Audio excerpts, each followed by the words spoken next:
Hello, Seiiti Arata.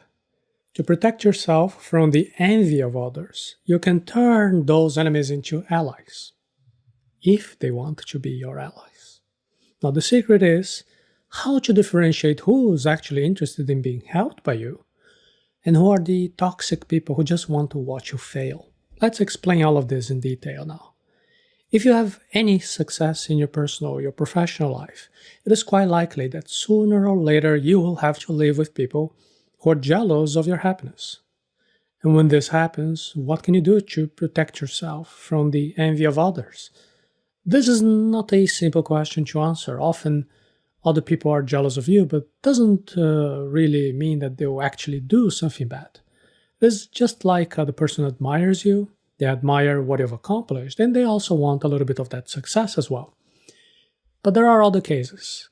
Envy can create practical problems for you. For example, imagine that you have to deal with envious people who start gossiping about your life, who are sabotaging your work, who even try to trick you into making mistakes and lose what you have already achieved. So when we have to deal with envious people, our immediate reaction is confrontation. You start to confront the envious, you try to protect your conquests, and even stop playing with the same weapons, and then you start gossiping about the other person. Now, this creates a whole vicious cycle of unhappiness in which basically everyone loses out. So why not try another approach? How about instead of going to the confrontation, you can approach this envious person and maybe offer help and make them also have some of their own success. Help the envious. Turn enemies into allies. If someone is jealous of you, somehow that person has some admiration for you. It is someone who may admire your happiness, your work, your achievements. Even if that person is just teasing, spreading gossip, or generating some intrigue, deep down, this is a person who happens to be a little bit jealous. They want to be a little bit like you. They want to have a little bit of your happiness. Think of it this way. If there was absolutely no one envying you, maybe that would be a sign that you haven't achieved anything very valuable in the eyes of others. So maybe that envy is kind of a good sign. It is a sign that you are making progress.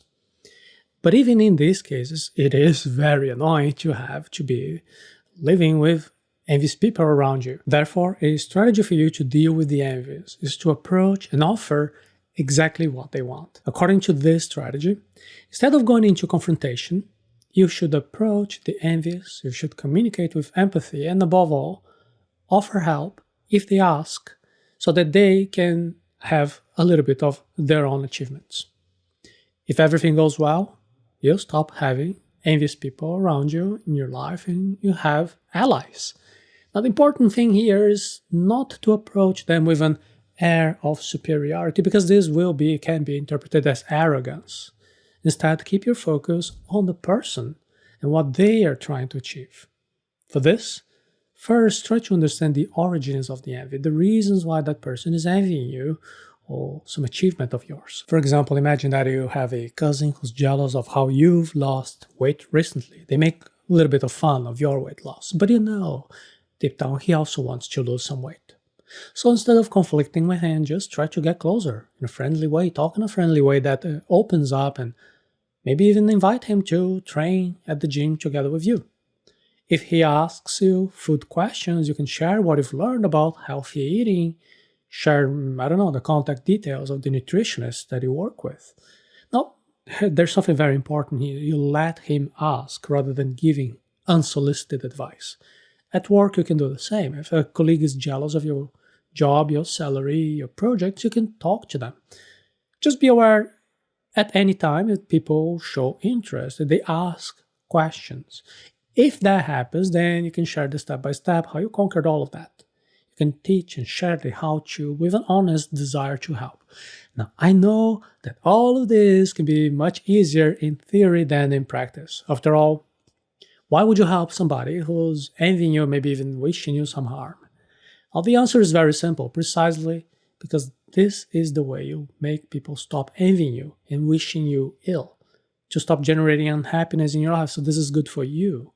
If you help the envious to get what they want, they will no longer have reasons to be jealous of you.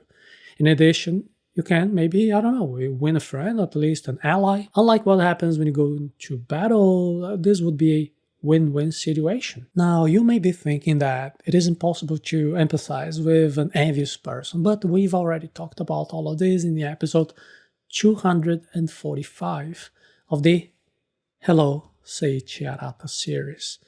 Empathy is not being nice.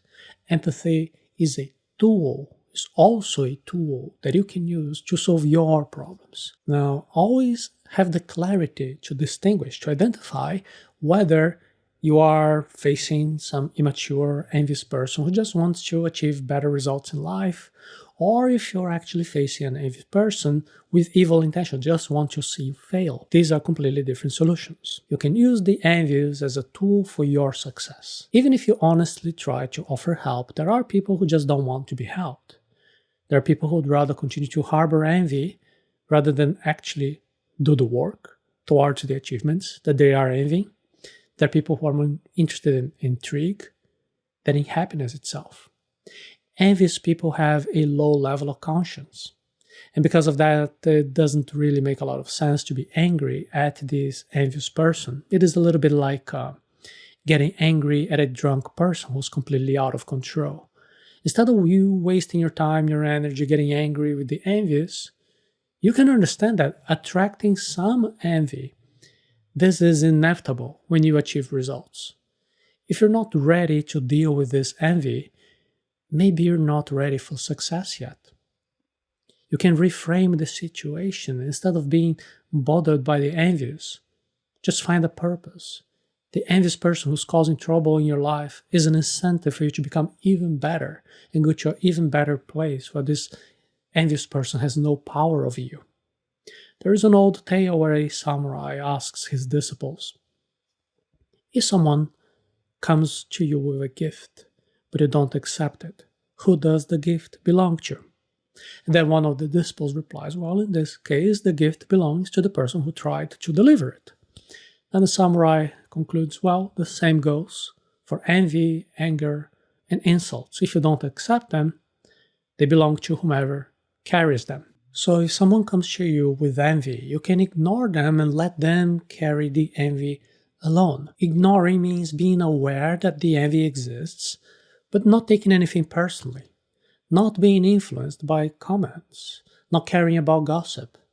If other people are envying the achievements you have and they don't want your help, then just keep doing what you've always done, in search of your own happiness, without caring about the envious and mean comments. Minimize contact with this envious person as much as possible, leaving just the minimum necessary amount of interaction to talk to them. If necessary, just walk away. You see, sometimes the envious person is even like the incentive you needed to just get out of that and then go to a better place and you have more benefits to your life.